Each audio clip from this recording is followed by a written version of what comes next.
The man hand-drew a circular QR code. Then he held it up to the camera inside his cell. Something unbelievable happened. Every electronic device reset at once. And as a result, every human on Earth collapsed into a coma. The year was 2034. Walker walked into a store, grabbed a bottle of liquor, and tried to walk out without paying. But the owner had upgraded the security doors. Not only did Walker fail to break through, he also dropped the bottle and shattered it on the floor. By the time the police arrived, Walker was calmly leaning against a glass display case. The officers first ran a facial recognition scan on him. It showed he had no prior criminal record. Still, to be safe, they collected a DNA sample. That's when everything changed. His DNA triggered the highest level orange alert. The police immediately placed him under arrest. Using a key found on Walker, they made their way to his home. Inside, it looked like a graveyard for computers. All kinds of hardware were piled everywhere. There were also scattered drawings on the desk. They looked strangely similar to circuit board layouts. While searching the place, the officers found a locked door. When the male officer forced it open, the setup inside looked like something out of a sci-fi movie. At the center stood a computer, its main screen oddly covered with a white cloth. Just then, the female officer heard a faint noise. Meanwhile, Walker's interrogation was handed over to Charlie and Jenny. Let me show you something.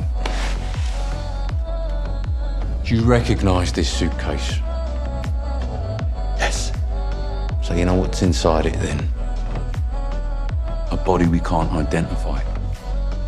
Why did you do it? Charlie demanded to know why Walker had killed someone. Walker didn't answer. Instead, he asked if this was the highest security prison. He had heard the central computer here was the most powerful one, connected directly to the national security network. Charlie had no patience for games. He told Walker he was a psychological evaluator. His behavior would determine how long he stayed behind bars. But Walker didn't care at all. He said he wanted to tell a story. After that, they could sentence him to whatever they wanted. When Walker was younger, he worked as a video game reviewer. He had an unmatched passion for games. One day, his boss gave him a major assignment. A top-tier company had developed a brand new game. If his review was good, fame and fortune would follow. Sitting in the car, Walker's hands trembled with excitement. He rushed to the company to check it out. After explaining the core concept, the developer showed him the game. You're looking at the first life forms in history whose biology is entirely digital.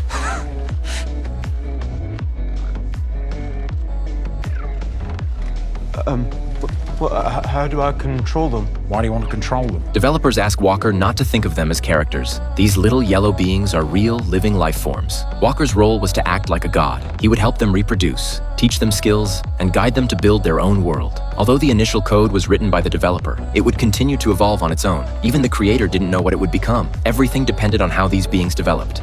Listen, they're talking to you.